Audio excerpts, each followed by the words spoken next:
ഇനി സംഭവിക്കാൻ പോകുന്നത് മഹ്ശറയാണ്. മഹ്ശറ ഏറ്റവും ചുരുങ്ങിയത് 50,000 കൊല്ലം ഉണ്ടാവും. അതിന്റെ മേലക്ക് നല്ല താഴത്തേക്കില്ല.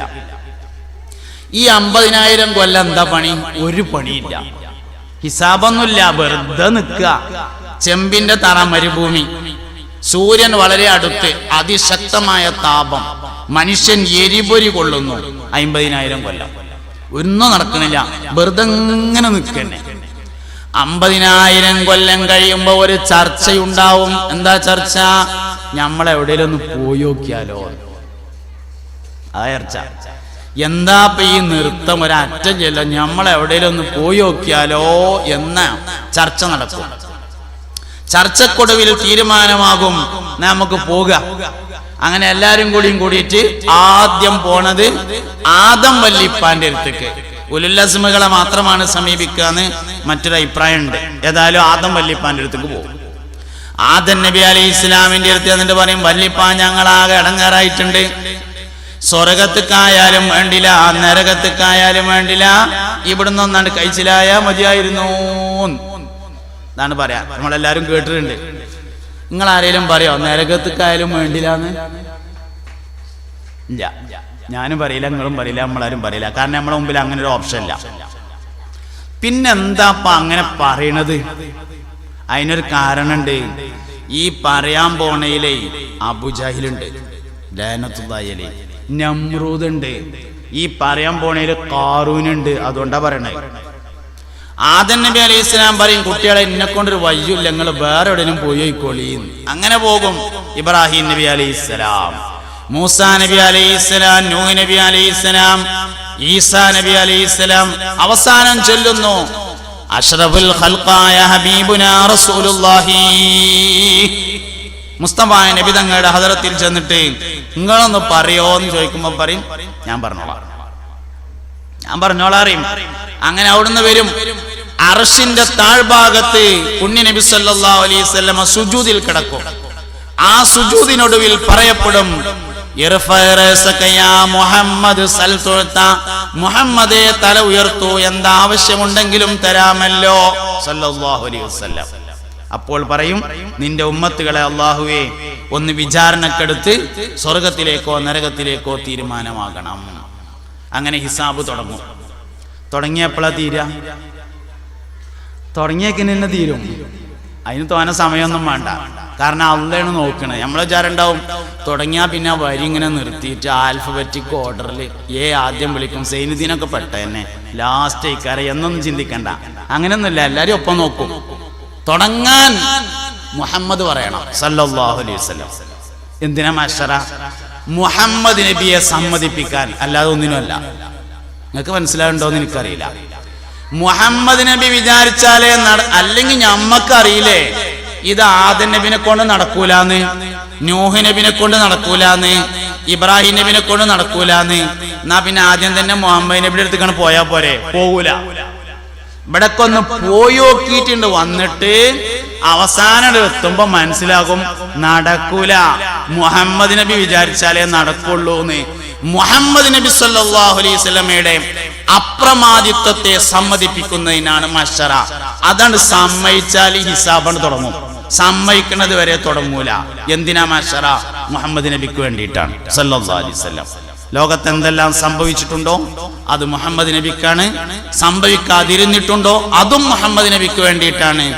ഇനി എന്തെല്ലാം സംഭവിക്കാൻ പോകുന്നുണ്ടോ അതും മുഹമ്മദ് നബിക്ക് വേണ്ടിയാണ് സല്ലല്ലാഹു അലൈഹി വസല്ലം.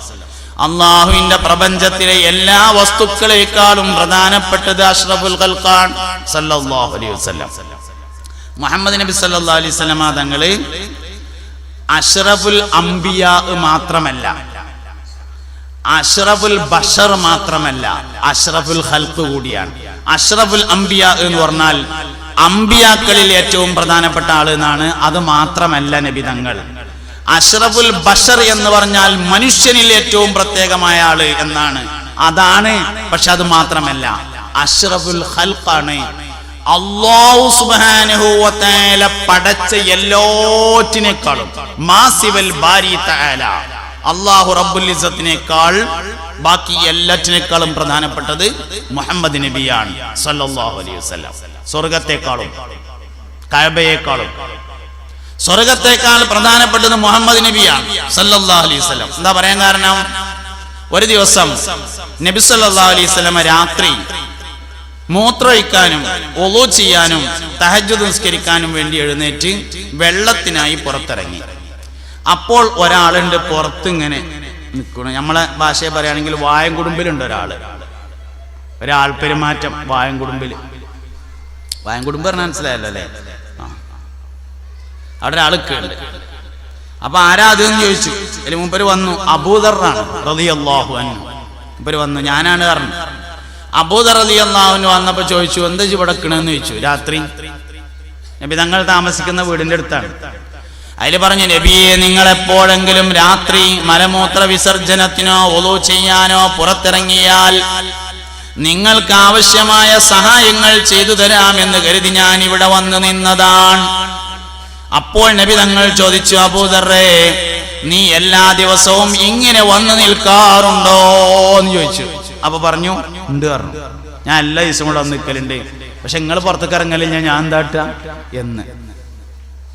എന്നാ വെള്ളം കൊണ്ടുവരാറുന്നു. അങ്ങനെ വെള്ളം കൊടുന്നു, മൂത്രമൊഴിച്ചു, ഒതുണ്ടാക്കി. അതിന്റെ ശേഷം ചോദിച്ചു, അബൂദറേ, നിനക്ക് വേണ്ടി ഞാൻ അള്ളാഹുവിനോട് ദുആ ചെയ്യാം, എന്താ ദ്വാരക്കേണ്ടതെന്ന് ചോദിച്ചു. അപ്പോൾ പറഞ്ഞു, അസ്അലുക മുറാഫഖതക ഫിൽ ജന്ന. നബിയെ, എനിക്ക് വേണ്ടി നിങ്ങൾ ചോദിക്കേണ്ടത് സ്വർഗത്തിലെ നിങ്ങളുടെ കൂട്ടുകാരനാകാനാണ്. സ്വർഗമല്ല, കൂട്ടുകാരനാണ് ഹൈലൈറ്റ്. അസ്അലുക്കൽ ജന്ന എന്നല്ല, സ്വർഗത്തെ അല്ല ചോദിക്കുന്നത്. അസ്അലുക മുറാഫഖതക ഫിൽ ജന്ന എന്ന് പറഞ്ഞാൽ മുറാഫഖത്താണ് ചോദിക്കുന്നത്. മുഹമ്മദ് നബിയുടെ കൂട്ടുകാരനാവണം എന്നതാണ് ചോദ്യം. അതാണ് പറഞ്ഞത്, സ്വർഗത്തേക്കാൾ പ്രധാനപ്പെട്ടതാണ് മുഹമ്മദ് നബി സല്ലല്ലാഹു അലൈഹി വസല്ലം. അപ്പൊ നബി തങ്ങൾ അതിന് പറഞ്ഞ മറുപടി എന്താ അറിയോ? അവലക ഗൈറൻ യാ അബൂദർ. ശരിക്കും നാടൻ മലയാളത്തിലേക്ക് അത് പരിഭാഷപ്പെടുത്തിയാൽ, അബൂദറെ, ദേശം കുറഞ്ഞത് എന്തേലും ചോദിച്ചൂടെ എന്ന്. ഇമാതിരി ചോദ്യമൊക്കെ ചോദിച്ചാല് എന്ന്, അതാണ് ശരിക്കും അതിന്റെ അർത്ഥം. അവലക ഗൈറൻ യാ അബൂദർ. അബൂദറെ, ദേശം താത്തി കുറച്ച് കുറഞ്ഞത് എന്തേലും ഒന്ന് ചോദിച്ചൂടെ എന്ന് ചോദിച്ചു. അബൂദർ റളിയല്ലാഹു അൻഹു പറഞ്ഞു, കുറക്കാനൊന്നും നിർവാഹല്ല, എനിക്ക് അതന്നെ വേണമെന്ന് പറഞ്ഞു. അപ്പോൾ പറഞ്ഞു, ഫഅഇന്നി ബികസ്റത്തി സുജൂദ്. സുജൂദിനെ അധികരിപ്പിച്ചുകൊണ്ട് നീ എന്നെ സഹായിക്കുക എന്ന് പറഞ്ഞു. അതായത് ഇങ്ങോട്ട് നോക്കിക്കോളി നിങ്ങള്, സുജൂദ് അധികരിപ്പിച്ചാൽ കിട്ടുന്നല്ല പറഞ്ഞത്, ഞാൻ വാങ്ങിത്തരാം. സുജൂദിനെ അധികരിപ്പിച്ചുകൊണ്ട് എന്നെ നീ ഒന്ന് സഹായിക്കണം. അധികരിപ്പിച്ചിട്ടില്ലെങ്കിലും എന്ത് വാങ്ങിത്തരും? മുറാഫഖത്തിനെ വാങ്ങിത്തരും. ആൾക്കാർ പറഞ്ഞു എന്തായിച്ചാല് മൂപ്പർക്ക് സുജൂദ് ചെയ്തുകൊണ്ട് കിട്ടിയതാണ് എന്ന് തോന്നും. അങ്ങനെയല്ല, സുജൂദ് മൂപ്പര് ചെയ്യും, അത് വേറെ കാര്യം. സംഗതി ഞാൻ വാങ്ങിത്തരാം, നീ എനിക്കൊരു സഹായം ചെയ്യണം, സുജൂദിനെ അധികരിപ്പിക്കുക എന്ന സഹായം ചെയ്യണം എന്ന് ഹബീബുനാ റസൂലുള്ളാഹി സല്ലല്ലാഹു അലൈഹി വസല്ലം തങ്ങൾ പറഞ്ഞു എന്നാണ്. അപ്പൊ സ്വർഗത്തേക്കാൾ പ്രധാനപ്പെട്ടത് മുഹമ്മദ് നബിയാണ്. ഖുർആനിനേക്കാൾ പ്രധാനപ്പെട്ടത് മുഹമ്മദ് നബിയാണ് സല്ലല്ലാഹു അലൈഹി വസല്ലം. കാരണം മുഹമ്മദ് നബി ഇല്ലെങ്കിൽ ഖുർആനില്ല. മുഹമ്മദ് നബി സല്ലല്ലാഹു അലൈഹി വസല്ലം തങ്ങൾ ഇല്ലെങ്കിൽ ഖുർആൻ ഉണ്ടാവില്ല. ഖുർആൻ മുഹമ്മദ് നബിയിലേക്ക് അവതീർണമായതാണ്. തൗറാത്ത് മൂസാ നബിക്ക് ഒന്നിച്ചു കൊടുത്തതാണ്, ഒന്നിച്ചാണ് കൊടുത്തു. ഈസാ നബി അലൈഹി ഇസ്ലാമിന് ഇഞ്ചീൽ ഒന്നിച്ചാണ് കൊടുത്തതാണ്. സബൂർ ദാവൂദ് നബി അലൈഹി ഇസ്ലാമിന് ഒന്നിച്ചാണ് കൊടുത്തതാണ്, കൊണ്ടേ കൂളിയർ. എന്നാൽ മുഹമ്മദ് നബി സല്ലല്ലാഹു അലൈഹി വസല്ലം തങ്ങൾക്ക് ഖുർആൻ ഒന്നായിട്ടാണ് കൊടുത്തില്ല. എന്താ കാര്യം? ഖുർആനിനേക്കാൾ പ്രധാനപ്പെട്ടത് മുഹമ്മദ് നബിയാണ് സല്ലല്ലാഹു അലൈഹി വസല്ലം. അതുകൊണ്ട് തൗറാത്ത് അംഗീകരിച്ചിട്ട് മൂസാ നബിനെ അംഗീകരിക്കാം, ഖുർആൻ അംഗീകരിച്ചിട്ട് മുഹമ്മദ് നബിനെ അംഗീകരിക്കലുണ്ടാവില്ല. മുഹമ്മദ് നബിനെ അംഗീകരിച്ചിട്ട് ഖുർആൻ അംഗീകരിക്കലേ ഉണ്ടാവുള്ളൂ. ഖുർആനിൽ ആർക്കാ സംശയം? മുഹമ്മദ് നബിനെ അംഗീകരിക്കാത്തവർക്കേ ഉണ്ടാവുള്ളൂ, അല്ലാത്തവർക്കും ഉണ്ടാവില്ല. യുക്തിവാദത്തിന്റെ അടിസ്ഥാനം എന്താണ്? ഖുർആനിലെ സംശയമല്ലത്, മുഹമ്മദ് നബിയിലെ സംശയമാണ് അടിസ്ഥാനം. ഈമാനിന്റെ അടിസ്ഥാനം മുഹമ്മദ് നബിയോടുള്ള താല്പര്യമാണ് സല്ലല്ലാഹു അലൈഹി വസല്ലം. ഇനി ഖുർആന്റെ വിശദീകരണം അങ്ങനെ തന്നെയാണ്. മുഹമ്മദ് നബി വിശദീകരിച്ചാലേ ശരിയാവുള്ളൂ സല്ലല്ലാഹു അലൈഹി വസല്ലം. മുഹമ്മദ് നബിയുടെ വിശദീകരണത്തിന് കാത്തുക്കാത്ത ആൾക്കാർക്കൊക്കെ തെറ്റിയിട്ടുണ്ട്, എല്ലാവർക്കും തെറ്റിക്കണം. ഒരിക്കൽ സിദ്ദീഖ് റളിയല്ലാഹു അൻഹുവിനെ ഒരു സംഗതി പറ്റി. എന്താ പറ്റിയെന്നറിയോ? സൂറത്തു റൂമില് അല്ലാഹു തആല റോമ സാമ്രാജ്യത്തെ കുറിച്ച് പറയുന്നുണ്ട്. ഒലിബത്തി റൂം എന്ന് പറയാണ്. റോമ ഏറ്റവും മേലെ വരും. പേർഷ്യയെ പരാജയപ്പെടുത്തി റോമ സാമ്രാജ്യം വിജയിക്കും ഫീ ബിളഇ സിനീൻ, ഏതാനും കൊല്ലങ്ങൾക്ക് ശേഷം എന്ന് പറഞ്ഞു. കൊല്ലങ്ങൾ എന്ന് പറഞ്ഞാല് 2 കൊല്ലാവാം 3 കൊല്ലാവാം. സാധാരണഗതിയിൽ 2നും പറയാം 3നും പറയാം. അങ്ങനെ ഒരിക്കൽ സിദ്ദീഖുൽ അക്ബർ റളിയല്ലാഹു അൻഹു പഴയ കാലത്ത് ഒരു തർക്കം നടത്തി. ഖുർആനിന്റെ വിശദീകരണവുമായി ബന്ധപ്പെട്ടുള്ള ഒരു സംസാരം. ആ സംസാരത്തിൽ സിദ്ദീഖ് റളിയല്ലാഹു അൻഹു പറഞ്ഞു, 3 വർഷത്തിനിടയിൽ റോമ സാമ്രാജ്യം പേർഷ്യയെ കീഴടക്കും. റോമ ഏറ്റവും മേലെയായി ഉന്നതാധികാരത്തിൽ വരും എന്ന് പറഞ്ഞു. ഉമയ്യത്ത് ബിനു ഖലഫുമായി, ഖുറൈശികളുടെ നേതാവായിരുന്നു ഉമയ്യത്ത് എന്ന് പറയുന്നത്. ഉമയ്യത്ത് ബിനു ഖലഫുമായിട്ടാണ് തർക്കം. ഉമയ്യത്ത് പറഞ്ഞു നടക്കൂലാർന്നു. അന്നത്തെ സാഹചര്യം അനുസരിച്ച് അത് നടക്കൂല. അങ്ങനെ അവസാനം ഓല് പന്തയം വെച്ചു. അന്ന് പന്തയം ഹലാലാണ്, പിൽക്കാലത്താണ് ഹറാമായത്. 10 ഒട്ടകങ്ങൾക്കാണ് പന്തയം. 3 കൊല്ലം കൊണ്ട് റോമ സാമ്രാജ്യം വിജയിച്ചാൽ 10 ഒട്ടകം സിദ്ദീഖ് റളിയല്ലാഹു അൻഹു കൊടുക്കണം. വിജയിച്ചില്ലെങ്കിൽ 10 ഒട്ടകം ഉമയ്യത്ത് ബിനു ഖലഫിന് കൊടുക്കും. അങ്ങനെ തീരുമാനം. അങ്ങനെ നബി സല്ലല്ലാഹു അലൈഹി വസല്ലം കണ്ടപ്പോൾ സിദ്ദീഖ് റളിയല്ലാഹു അൻഹു പറഞ്ഞു, ഞാൻ ആ ഉമയ്യത്തിനോട് ഒരു വർത്താനം ഉണ്ടാക്കിയിട്ടുണ്ട് പറഞ്ഞു. എന്തേന്ന് ചോദിച്ചു. റോമ സാമ്രാജ്യം 3 കൊല്ലത്തിനിടയിൽ വിജയിക്കും എന്ന് പറഞ്ഞാണ്ട് 10 ഒട്ടകത്തിന് ഞാൻ പന്തയം വെച്ചിട്ടുണ്ട് പറഞ്ഞപ്പോ നബി തങ്ങൾ പറഞ്ഞു, അത് പറ്റിച്ചുട്ടാ, 10 ഒട്ടകം പോയേ കൂട്ടിക്കോ പറഞ്ഞു. 10 ഒട്ടകം പോയേ കൂട്ടിക്കോളി പറഞ്ഞു. എന്തേന്ന് ചോദിച്ചു. ബിളഅ സിനീൻ എന്നതിന് 9 വരെ ആകാവുന്നതാണ് എന്ന് പറഞ്ഞു. ബിളഅ എന്ന് പറഞ്ഞാൽ സാധാരണ 3 ഉണ്ടാവുള്ളൂ. പക്ഷേ അത് വേറുള്ളവർ വിശദീകരിച്ചിട്ട് കാര്യമില്ല. മുഹമ്മദ് നബി എന്നെ വിശദീകരിക്കണം സല്ലല്ലാഹു അലൈഹി വസല്ലം. അതുകൊണ്ട് ബിളഅ സിനീൻ എന്ന് പറഞ്ഞാൽ 9 വരെ ആകാം. സിദ്ദീഖേ തെറ്റിയിട്ടുണ്ട് എന്ന് പറഞ്ഞു. ഇനിയിപ്പോ എന്താ കാട്ടുകയെന്ന് വെച്ചു. ഞാൻ ഒരു പണി പറഞ്ഞു തരാറുണ്ട്. ഈ അവിടെ തന്നെ ചെന്നുങ്ങാണ്ട് 3 എന്നുള്ളത് 9 ആക്കി തരണം എന്ന് പറഞ്ഞാളാ 10 ഒട്ടകത്തിന് പക്ഷേ പകരം 100 ഒട്ടകം തരാമെന്നും പറഞ്ഞോളാറുണ്ട്. 10 ഒട്ടകം എന്നുള്ളതിന് പകരം 100 ഒട്ടകം എന്നാക്കിയാൽ മതി. കൊല്ലം 3 എന്നുള്ളത് 9ലേക്ക് നീട്ടിപ്പിടിച്ചളാറുന്നു. അങ്ങനെ ചെന്നു. ഉമയ്യത്ത് ബിനു ഖലഫിനോട് സിദ്ദീഖുൽ അക്ബർ റളിയല്ലാഹു അൻഹു പറഞ്ഞു, കൊല്ലം 3 ഉള്ളത് ഒരു 9 ആക്കി തരണം. ഒട്ടകം 10 ഉള്ളത് നമുക്ക് 100 ആക്കാറുണ്ട്. എല്ലാരും അറിഞ്ഞ പന്തയാണ്. ഉമയ്യത്ത് ബിനു ഖലഫിന്റെ കുടുംബം മൊത്തം അറിയും, സിദ്ദീഖ് റളിയല്ലാഹു അൻഹുവിന്റെ കുടുംബം മൊത്തം അറിയും സംഭവം. ഇങ്ങനെയാണ് സംഗതി എന്നുള്ളത്. അങ്ങനെ ഏതായാലും 10 ഒട്ടകമുള്ളത് 100 ഒട്ടകാവാൻ വേണ്ടി പോകുകയല്ലേ. 9 കൊല്ലല്ലേ പറഞ്ഞത്.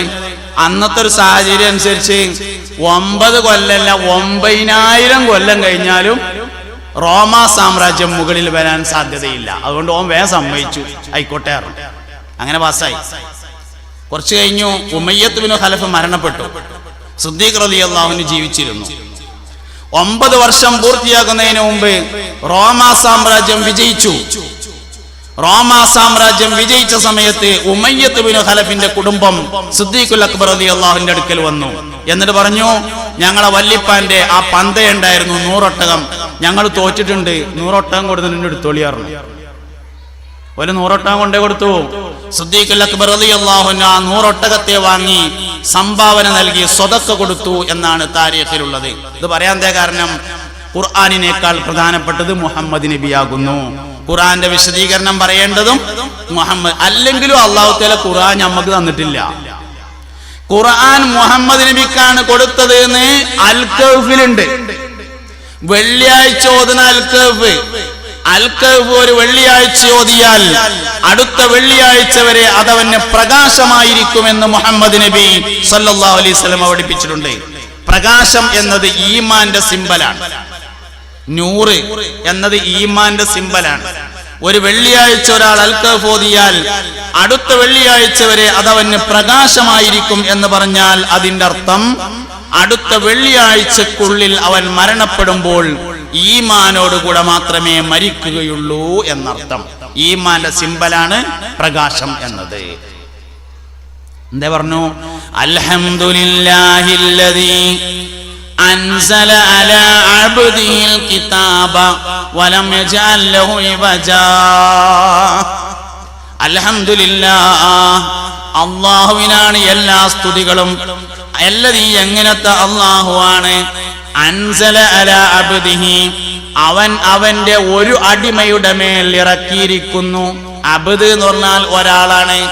തോനാളുണ്ടെങ്കിൽ ഇബാദ് എന്നാണ് പറയുക എന്ന് വിസിറ്റിംഗ് വിസക്ക് പോയവർക്ക് വരെ തിരിയും. അതിന് വിസ ഒന്നും വേണ്ട. വിസിറ്റിംഗ് വിസക്ക് പോയാൽ തന്നെ അറിയാം എന്ത് അബ്ദ് എന്നാൽ ഒരാളും ഇബാദ് എന്നാലേ തോനാളുള്ളൂ. അലാ അബ്ദിഹി എന്നാണ് ഒരടിമക്ക് കൊടുത്തതാണ്. ഖുൽ ഇൻ കുൻതും അലാ റൈബിൻ മിമ്മാ നസ്സൽനാ അലാ അബ്ദിനാ ഫഅ്തു ബിസൂറത്തിൻ മിൻ മിസ്ലിഹി. ഖുർആൻ നമുക്ക് തന്നതല്ല, ഖുർആൻ മുഹമ്മദ് നബിക്ക് കൊടുത്തിട്ട് മുഹമ്മദ് നബി നമുക്ക് തന്നതാണ്. അള്ളാഹു ഞമ്മക്ക് നിസ്കാരം തന്നിട്ടില്ല, അള്ളാഹു തആല നമുക്ക് നോൽബും തന്നിട്ടില്ല. അള്ളാഹു ഞമ്മക്ക് മുഹമ്മദ് നബിനാണ് തന്നത് സല്ലല്ലാഹു അലൈഹി വസല്ലം. ബാക്കിയൊക്കെ മുഹമ്മദ് നബിക്ക് കൊടുത്തിട്ട് പിന്നെ നമുക്ക് കിട്ടിയതാണ്. നമുക്ക് അള്ളാഹു തആല മുഹമ്മദ് നബി സല്ലല്ലാഹു അലൈഹി വസല്ലമയാണ് തന്നത്. അതുകൊണ്ട് പ്രപഞ്ചത്തിലെ എല്ലാ വസ്തുക്കളെക്കാളും പ്രധാനപ്പെട്ടത് മുഹമ്മദ് നബിയാണ് സല്ലല്ലാഹു അലൈഹി വസല്ലം. കഅബയേക്കാളും മക്കയേക്കാൾ കൂടുതൽ മദീനയെ ഇഷ്ടപ്പെടാമെന്നാണ്. മക്കയേക്കാൾ കൂടുതൽ മദീനയെ ഇഷ്ടപ്പെടാൻ പറ്റും. എന്താ കാരണം? നബി തങ്ങൾ ഒരിക്കൽ ദുആ ചെയ്തിട്ടുണ്ട്, പടച്ചോനെ മക്കയെ ഞങ്ങൾക്ക് ഇഷ്ടപ്പെടുത്തിയതിനേക്കാൾ മദീനയെ ഞങ്ങൾക്ക് നീ ഇഷ്ടപ്പെടുത്തേണമേ എന്ന് തോരുന്നു. അതിന് നമുക്കൊരു കാര്യം മനസ്സിലാവും, മക്കയേക്കാൾ കൂടുതൽ മദീനയെ ഇഷ്ടപ്പെടാം എന്ന് മനസ്സിലാവും. മുഹമ്മദ് നബിയോടുള്ള ബന്ധാണ് മുഅ്മിനിന്റെ വിജയം സല്ലല്ലാഹു അലൈഹി വസല്ലം. എല്ലാം തന്നെ അബൂ ഉബൈദത്ത് ഇബ്നുൽ ജറാഹ് റളിയല്ലാഹു അൻഹുവിനെ നബി തങ്ങൾ അമീനു ഹാദിഹിൽ ഉമ്മ എന്ന് വിശേഷിപ്പിച്ചു. ആരാ അബൂ ഉബൈദ എന്നറിയങ്ങള്? നബി തങ്ങളുടെ കവിളിൽ അമ്പ് തറച്ചു, മോത്ത് അമ്പ് തറച്ചു. അപ്പൊ അബൂ ഉബൈദ റളിയല്ലാഹു അൻഹു ഓടി വന്നിട്ട് ആ അമ്പ് കടിച്ചുങ്ങാണ്ട് പല്ലുകൊണ്ട് എടുത്തപ്പോ മൂപ്പരെ പല്ലുകൊണ്ട് പോന്നു. ഒന്ന് രണ്ടാമത്തവും കടിച്ചുങ്ങാണ്ടിന് എടുത്തപ്പോ രണ്ടാമത്തെ പല്ലുകൊണ്ട് പോന്നു. ആ മനുഷ്യനെ കുറിച്ച് നബി തങ്ങൾ പറഞ്ഞു, അബൂ ഉബൈദത്തു അമീനു ഹാദിഹിൽ ഉമ്മ, അബൂ ഉബൈദ ഈ ഉമ്മത്തിന്റെ വിശ്വസ്തനാകുന്നു എന്ന് പറഞ്ഞു. അമീൻ എന്ന് പറഞ്ഞാൽ അമീനുൽ ആം എന്ന് പറഞ്ഞാൽ ജനറൽ സെക്രട്ടറി എന്നാണ്. അമീൻ എന്ന് പറഞ്ഞാൽ സെക്രട്ടറി എന്നാണ്. അബൂ ഉബൈദ ആമിർ ഇബ്നുൽ ജറാഹ് ഈ ഉമ്മത്തിന്റെ സെക്രട്ടറിയാണ്. ജോർഡാനിലാണ് അബൂ ഉബൈദ റളിയല്ലാഹു അൻഹുവിന്റെ മഖ്ബറയുള്ളത്. വളരെ പ്രൊട്ടക്റ്റഡ് ആയ ഒരു ഏരിയയില്, വളരെ സുരക്ഷിതമായ ഒരു ഏരിയയിലാണ്. ജനറൽ സെക്രട്ടറി ആകുമ്പോൾ അങ്ങനെയൊക്കെ വേണ്ടേ? വളരെ പ്രൊട്ടക്റ്റഡ് ആയ ഏരിയയിലാണ് സയ്യിദുനാ അബൂ ഉബൈദ റളിയല്ലാഹു അൻഹുവിന്റെ മഖ്ബറയുള്ളത്, ഈ ഉമ്മത്തിന്റെ ജനറൽ സെക്രട്ടറി. അതുകൊണ്ട് മുഹമ്മദ് നബി സല്ലല്ലാഹു അലൈഹി വസല്ലമ തങ്ങൾക്ക് വേണ്ടി പ്രവർത്തിക്കണം. ലാ ഇലാഹ ഇല്ലല്ലാഹു ലാ ഇലാഹ ഇല്ലല്ലാഹ് ലാ ഇലാഹ ഇല്ലല്ലാഹു മുഹമ്മദുർ റസൂലുള്ളാഹ്. 38 ആളുകളാണ് അന്ന് ആകെ ഇസ്ലാമിലുള്ളത്. അന്ന് സിദ്ദീഖ് റളിയല്ലാഹു അൻഹു ഒരിക്കൽ നബിനോട് വന്നിട്ട് പറഞ്ഞു, സല്ലല്ലാഹു അലൈഹി വസല്ലം, അല്ലാഹുവിന്റെ റസൂലേ, നമുക്ക് ദീനിന്റെ കാര്യം പരസ്യമായിട്ട് പറയല്ലേ എന്ന് ചോദിച്ചു. ഈ ഉമ്മത്തിൽ ആദ്യമായി പ്രഭാഷണം നടത്തിയ ആളാണ് സിദ്ദീഖുൽ അക്ബർ. ഈ ഉമ്മത്തിൽ ആദ്യമായി പ്രസംഗിച്ച ആള് അബൂബക്കർ സിദ്ദീഖാണ് റളിയല്ലാഹു അൻഹു. സ്ത്രീകൾക്കിടയിൽ ആദ്യമായി പ്രഭാഷണം നടത്തിയത് ആയിഷ ബീവി റളിയല്ലാഹു അൻഹയാണ്. സിദ്ദീഖ് റളിയല്ലാഹു അൻഹുവിന്റെ പൊന്നോമന മോൾ മുത്തുനബിയുടെ ഭാര്യ സയ്യിദത്തുനാ ആയിഷത്തു സിദ്ദീഖ റളിയല്ലാഹു അൻഹ. പുരുഷന്മാരുടെ കൂട്ടത്തിൽ ആദ്യമായി പ്രസംഗിച്ച ആള് അബൂബക്കർ സിദ്ദീഖ് റളിയല്ലാഹു അൻഹു ആണ്. അങ്ങനെ ആദ്യമൊന്നും നബി തങ്ങൾ സമ്മതിച്ചില്ല, അവസാനം നിർബന്ധിച്ചപ്പോ സമ്മതിച്ചു. അങ്ങനെ കഅബയുടെ അടുത്ത് ഒരു സമ്മേളനം വിളിച്ചു. സമ്മേളനം എന്നൊക്കെ പറയുമ്പോൾ നമ്മൾ ഇന്നത്തെ മായൊരു സമ്മേളനം എന്ന് വിചാരിക്കേണ്ട, അന്നത്തെ അനുയോജ്യമായ ഒരു യോഗം. സിദ്ദീഖുൽ അക്ബർ റളിയല്ലാഹു അൻഹു എഴുന്നേറ്റ് നിന്ന് പ്രസംഗിച്ചു. ആളുകൾക്ക് ഇഷ്ടപ്പെട്ടില്ല, ചവിട്ടി കുത്തി അടിച്ചു. താരീഖിൽ പറയേണ്ട മൂക്ക് ചപ്പണവരടിച്ചു. അങ്ങനെ സിദ്ദീഖുൽ അക്ബർ റളിയല്ലാഹു അൻഹു വീണു. മഹാനായ സിദ്ദീഖ് റളിയല്ലാഹു അൻഹുവിന്റെ കുടുംബക്കാർ ഓടി വന്നു. അന്ന് കുടുംബത്തിന് വലിയ സെറ്റപ്പ് ഉണ്ടാവും. ഓടി വന്നു. സിദ്ദീഖുൽ അക്ബർ റളിയല്ലാഹു അൻഹുവിനെ അവിടുന്ന് എടുത്തുങ്ങാണ്ട് വീട്ടിൽ കൊണ്ടുപോയി കടത്തി. ഇനി ബാക്കിയാവൂലെന്ന് ഉറപ്പായപ്പോ ഓലൊരു തീരുമാനം എടുത്തു. ഇതിൽ സിദ്ദീഖ് ബാക്കിയായില്ലെങ്കിൽ ആ തച്ചത് ഉത്തുബത്തായിരുന്നു, ഉത്തുബത്തിനെ ഇനി ജീവിക്കാൻ സമ്മതിക്കൂലെന്ന് തീരുമാനിച്ചു. ഓല് കാബന്റെ അടുത്ത് വന്നിട്ട് കാബന്റെ കില്ല പിടിച്ചുകൊണ്ട് പ്രഖ്യാപിച്ചു, ഈ അടിയിൽ അബൂബക്കർ സിദ്ദീഖ് ബാക്കിയായില്ലെങ്കിൽ ഉത്തുബത്തിനെ ഭൂമിയിൽ ജീവിക്കാൻ അനുവദിക്കൂല എന്ന് പ്രഖ്യാപിച്ചു. അതിനത്ര വലിയ അടിയ കിട്ടിയത്. അങ്ങനെ ബല് വീട്ടിൽ ഇങ്ങനെ ചെന്നു. വീട്ടിൽ ചെന്നിട്ട് സിദ്ദീഖ് റളിയല്ലാഹു അൻഹുവിന്റെ ഉമ്മാനോട്, ഉമ്മുൽ ഖൈർ എന്നായിരുന്നു സിദ്ദീഖ് റളിയല്ലാഹു അൻഹുവിന്റെ ഉമ്മാന്റെ പേര്, ഉമ്മുൽ ഖൈർ. ചിലപ്പോ നമുക്ക് തോന്നലുണ്ട് ഈ നല്ല പേരൊക്കെ ഇട്ട് കഴിഞ്ഞിട്ടുണ്ട് എന്ന്. അല്ല, എനിക്കിതിങ്ങനെ വായിച്ചപ്പോ തോന്നിയതാണത്. നമുക്കിങ്ങനെ ഇടക്ക് തോന്നുമല്ലോ, ഈ നല്ല പേരുകളൊക്കെ മനുഷ്യന്മാർ ഇട്ട് കഴിഞ്ഞല്ല റബ്ബേ.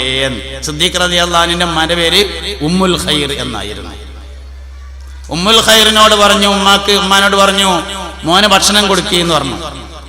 അപ്പൊ സിദ്ദീഖ് റളിയല്ലാഹു അൻഹു പറഞ്ഞു, മുഹമ്മദ് നബിയുടെ വിവരം അറിയാതെ ഞാൻ ഭക്ഷണം കഴിക്കൂല എന്ന് പറഞ്ഞു മരിക്കാൻ കിടക്കുന്ന ആളെ. കുടുംബക്കാർക്ക് ദേഷ്യം വന്നു. ഒലിട്ടുകാണ്ട് പോയി. ഓല വരേക്ക് പോയി. നിങ്ങളെന്താ കാട്ടിക്കോളി പറഞ്ഞാണ്ട് പോയി. ഉമ്മ നിർബന്ധിച്ച് ഭക്ഷണം കൊടുത്തു നോക്കി. സിദ്ദീഖ് റളിയല്ലാഹു അൻഹു പറഞ്ഞു, മുഹമ്മദ് നബി സല്ലല്ലാഹു അലൈഹി വസല്ലമയുടെ വിവരം അറിഞ്ഞാലല്ലാതെ ഭക്ഷണം കഴിക്കൂല എന്ന് പറഞ്ഞു. ഉമ്മ പറഞ്ഞു, മോനെ ഈ നട്ടപ്പാതിരക്ക് ഞാൻ എവിടുന്ന് വിവരം അറിയാനാ? അതിൽ പറഞ്ഞു, ഖത്താബിന്റെ മകളുടെ അടുക്കൽ പോയാ മതി എന്നാ വിവരം അറിയാന്ന് പറഞ്ഞു. ഉമർ ഖത്താബിന്റെ പെങ്ങള്, അതാണ് ഖത്താബിന്റെ മകൾ എന്ന് പറയുന്നത്. ഖത്താബിന്റെ മോളെടുത്ത് പോയാൽ മതി എന്നാ വിവരം അറിയാറുണ്ട്.